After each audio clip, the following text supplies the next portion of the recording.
Hello, Samford, and welcome to February's edition of Beck's Bench. I'm Samford President Beck Taylor. Thanks for joining us. We're coming to you today from the Architecture and Interior Design Studio.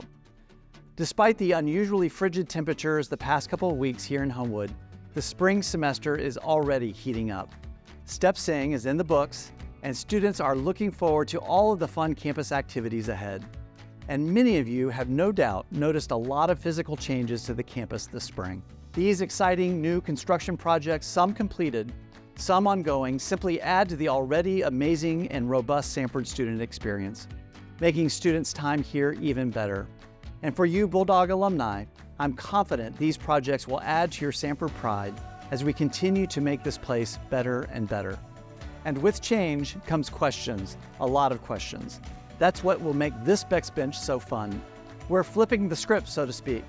This month, I'm handing over the interviewing duties to Caroline Vaccaro, and she's going to ask me about some of the exciting changes around campus, why we're doing them, and their impact on our campus citizens. Caroline is a senior journalism and mass communication major from Franklin, Tennessee, and the first ever student host of Beck's Bench. She serves as a university ambassador and works in the office of the president. She's one of our very best. Caroline, take it away.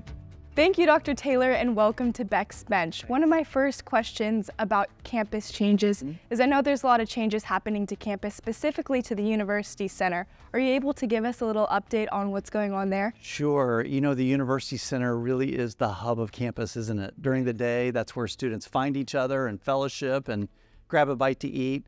The university did a wonderful renovation of the University Center in 2019. And really touched almost every space in that facility, except for the CAF. The CAF, this wonderful, iconic space where students have gathered for fellowship and food for really decades. And so when I arrived in the fall of 2021, that was top on my list. We wanted to finish the complete renovation of the CAF. We did that last summer, as you know, in whirlwind record speed. When students left for graduation, we started that renovation, and it was completed when students came back.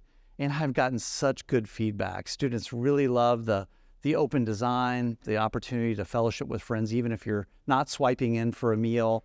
And the food's gotten better, I think, too. So we're really happy about that. Wonderful. I know it's been a pleasure to be able to go in there at all hours, study, You bet. not necessarily have to swipe in, but utilize it as a study space. It's been wonderful. Great. So what's coming up and in the works now? I know that the Campus Rec Center is coming, but also more residence halls? That's right. So, of course, last year we announced what was then the largest construction project in Samford's history, a complete renovation of Seibert Hall in addition to that facility, and upgrades to Bashinsky as well as the Beeson University Center.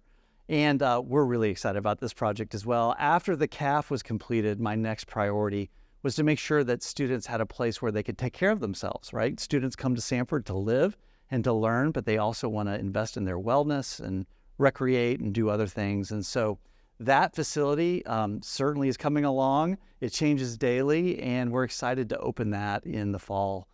And then just before Christmas this year, we announced several major projects. A new freshman residence hall, more than 500 beds. This will allow us to pull all of our freshmen back to the center of campus.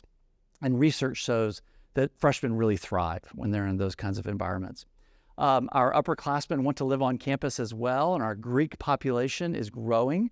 And so we announced a couple of new upperclassmen Greek residence halls, which we're getting started on.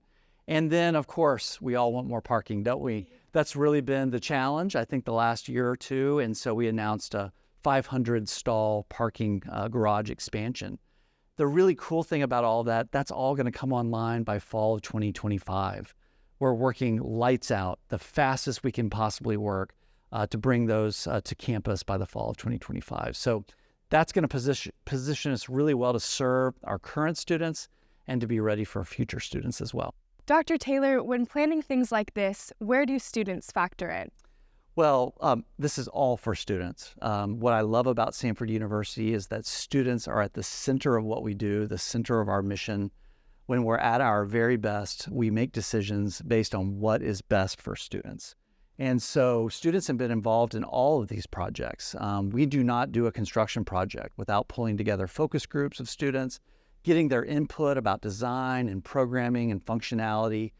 So students, from the day these projects are conceptualized to the day that architectural drawings are drawn, students are at the table. And of course, all of these facilities will contribute to the student experience. Samford's a residential campus. We invite students to come and live and learn and play on this campus. And so we want these new facilities to serve our students really, really well. What do projects like this do for Samford and for its future? Well, firstly, I think these projects that we've just announced really help us to attend to our current students. I mentioned that with the growth that the university's had over, say, the last 15 years, it's put strain on our residence halls, on our parking, on our cafeteria, and other physical assets. And so these projects really do attend to our current campus size. These projects, these construction projects aren't being built to anticipate future students. This is what we're trying to do to serve current students really, really well. But it does position us well, right? For those students of the future, they're going to have different needs. The campus is going to continue to grow and thrive, I think. And so by attending so well to current student needs, that puts us in a great position to look around the next corner, think about the future, think about what the campus will need in the next 5 to 10 years. So I'm really excited about the future. I'm hearing from students that they're excited as well. Our alumni and friends are coming to the table to help us with these projects, which is really exciting. So I've never been more excited about the future of Samford than I am today. Dr. Taylor, thanks for joining me on Beck's Bench. Thanks, Caroline. You did a great job. Thank you. Well, as you just heard, it's an exciting time here on Samford's campus, and I'm thrilled for our university's future. One thing that makes me so proud is that we're doing it together, and soon we'll see the results, a stronger Samford University for our talented students, our fantastic faculty and staff, and our amazing alumni. Thank you for your support, and thanks for watching this episode of Beck's Bench. Until next time, I'm Beck Taylor, and as always, go Bulldogs.